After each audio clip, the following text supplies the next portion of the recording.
자, 여러분 반갑습니다. 이번 시간은 건설안전기사 동영상 기출문제 중에서 4번 이상 반복 출제된 기출문제만 다뤄보겠습니다. 그럼 시작하겠습니다. 문제입니다. 산업안전보건 기준에 관한 규칙에 의거하여 집안 굴착 작업에 있어 굴착 시기와 작업 순서를 정하기 위한 작업 장소 등의 조치사항 3가지를 쓰시오. 1. 형상, 지질 및 지층의 상태. 2. 균열, 함수, 용수 및 동결의 유무 또는 상태. 3. 매설물 등의 유무 또는 상태. 4. 집안의 지하 수위 상태. 다음 문제. 동영상의 재해 발생 원인 2가지와 누전 차단기를 반드시 설치해야 하는 장소 1개소를 쓰시오. 동영상은 둥근 톱을 사용하고 작업 중인데 면장갑을 끼고 있어요. 안경하고 방진 마스크는 착용 없이 작업자가 다른 곳을 보다가 사고가 발생합니다. 자, 그렇다면 동영상의 재해 발생 원인 2가지는 분할날 등의 반발 예방 장치가 설치되지 않아 손가락이 절단될 위험이 있다. 두 번째로는 회전기계에 장갑을 착용하고 작업함으로 말릴 위험이 있다. 아니면은 장갑을 착용하고 작업함. 그리고 세 번째로는 분진 작업 시 보안경 및 방진 마스크를 착용하지 않아 건강에 위험하다. 아니면은 보안경 및 방진 마스크 미착용 이런 식으로 해도 되고요. 누전 차단기 설치 작업 장소는 물 등 도전성이 높은 액체가 있는 스빈한 장소. 두 번째, 철판, 철고리 등 도전성이 높은 장소. 3. 임시 배선의 전로가 설치되는 장소입니다. 다음 문제. 동영상은 불도저가 노면을 깎는 작업을 보여주고 있습니다. 해당 건설기계의 용도를 3가지 쓰시오. 용도는 집안 고르기, 적재, 운반, 굴착입니다. 다음 문제. 작업자가 둥근 톱을 사용하며 나무를 자르고 있습니다. 둥근 톱 방호장치 2가지를 쓰십시오. 1. 반발 예방장치. 2. 톱날 접촉 예방장치입니다. 다음 문제. 문제입니다. 산업안전보건 기준에 관한 규칙에 의거하여 강관 틀비계 설치 기준에 대하여 3가지를 쓰십시오. 동영상은 큰 관련은 없고 그냥 문제만 봐도 풀 수 있는 겁니다. 1. 비계 기둥의 밑둥에는 밑받침 철물을 사용하여야 하며 밑받침에 고저차가 있는 경우에는 조절형 밑받침 철물을 사용하여 각각의 강관 틀비계가 항상 수평 및 수직을 유지하도록 할 것. 2. 높이가 20m를 초과하거나 중량물의 적재를 수반하는 작업을 할 경우에는 주 틀 간의 간격이 1.8m 이하로 할 것. 3. 주 틀 간에 교차 가세를 설치하고 최상층 및 5층 이내마다 수평재를 설치할 것. 4. 수직 방향으로 6m, 수평 방향으로 8m 이내마다 벽 이음을 할 것. 5. 길이가 띠장 방향으로 4m 이하이고 높이가 10m를 초과하는 경우에는 10m 이내마다 띠장 방향으로 버팀 기둥을 설치할 것. 다음 문제입니다. 다음 각 물음에 답하시오. 동영상은 집게가위 포크레인을 이용해서 건물을 해체하는 중에 해체물을 작업자에게 떨어뜨리는 재해가 발생하고 있습니다. 가. 동영상에서 보여주고 있는 해체 공법을 쓰시고 나. 산업안전보건법 영상 화면상에 나타난 해체 작업의 작업계획서 작성 시 포함사항 3가지를 쓰시오. 자, 그러면은 공법은 압수의 공법이고요. 포함사항 작업계획서 작성 시 포함사항 3가지 이상 쓰는 것은 해체의 방법 및 해체 순서 도면. 2. 사업장 내 연락 방법. 3. 해체물의 처분 계획. 4. 해체 작업용 기계 기구 등의 작업 계획서. 5. 해체 작업용 화약류 등의 사용 계획서. 이 중에서 3가지 정도는 외우시면 됩니다.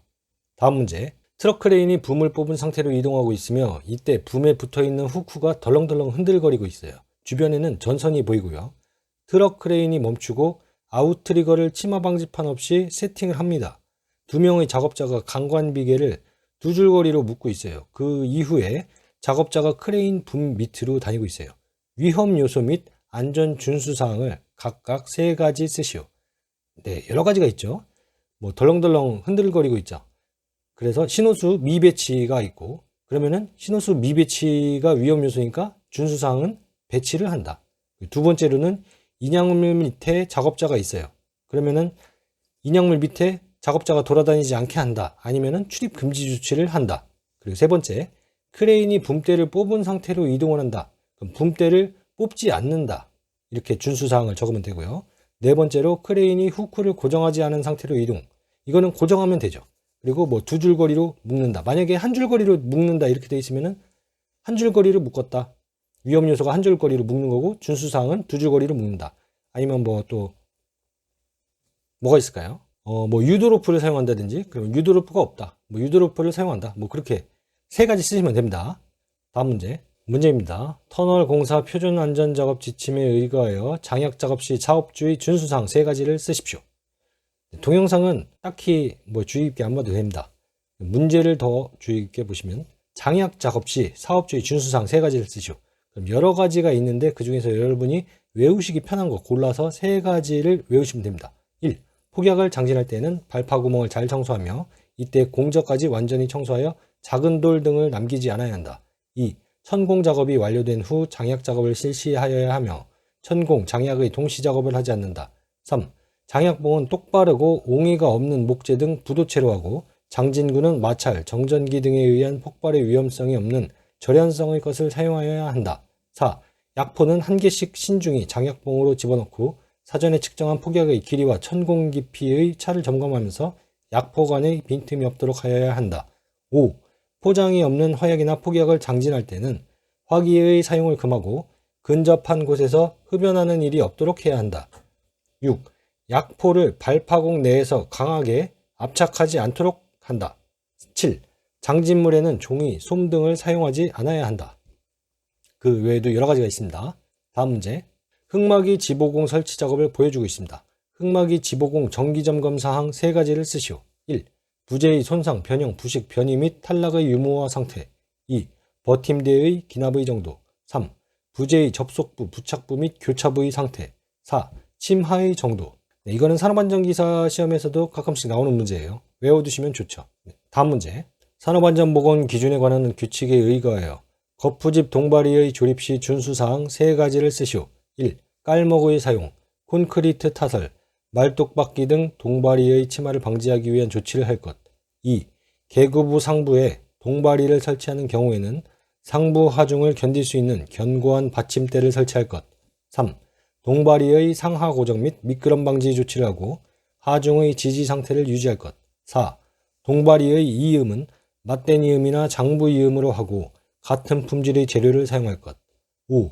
강제와 강제의 접속부 및 교차부는 볼트, 클램프 등 전용 철물을 사용하여 단단히 연결할 것. 6. 거푸집이 곡면인 경우에는 버팀대의 부착 등 그 거푸집의 부상을 방지하기 위한 조치를 할 것. 이 중에서 3가지 여러분이 외우시기 편한 거 외우시면 됩니다. 다음 문제. 산업안전보건 기준에 관한 규칙에 의거하여 거푸집, 동바리 등을 조립하는 경우 동바리의 침하를 방지하기 위한 조치사항 3가지를 쓰시오. 1. 깔목 사용. 2. 콘크리트 타설. 3. 말뚝박기입니다. 다음 문제. 콘크리트 타설 작업 시 준수사항 3가지를 쓰시오. 동영상은 펌프칼을 이용한 콘크리트 타설 과정이 보여지면서 계단에 시멘트가 흐트러져 있습니다. 옆에 계단으로 추락재를 암시하는 장면이 마지막에 보이고 있고요. 문제는 콘크리트 타설 작업 시 준수사항이에요. 1. 당일의 작업을 시작하기 전에 당해 작업에 관한 거푸집 동바리 등의 변형, 변이 및 집안의 침하 유무 등을 점검하고 이상을 발견한 때에는 이를 보수할 것. 2. 콘크리트를 타설하는 경우에는 편심이 발생하지 않도록 골고루 분산하여 타설할 것. 3. 콘크리트의 타설 작업 시 거푸집 붕괴의 위험이 발생할 우려가 있을 때에는 충분한 보강 조치를 할 것. 4. 설계도서상의 콘크리트 양생기간을 준수하여 거푸집 동바리 등을 해체할 것. 다음 문제. 지금까지 4번 이상 출제된 문제를 확인해 봤고요. 다음번에는 건설안전기사 동영상 기출문제 중에서 5번 이상 반복 출제된 문제만 다뤄보도록 하겠습니다. 시청해 주셔서 감사합니다.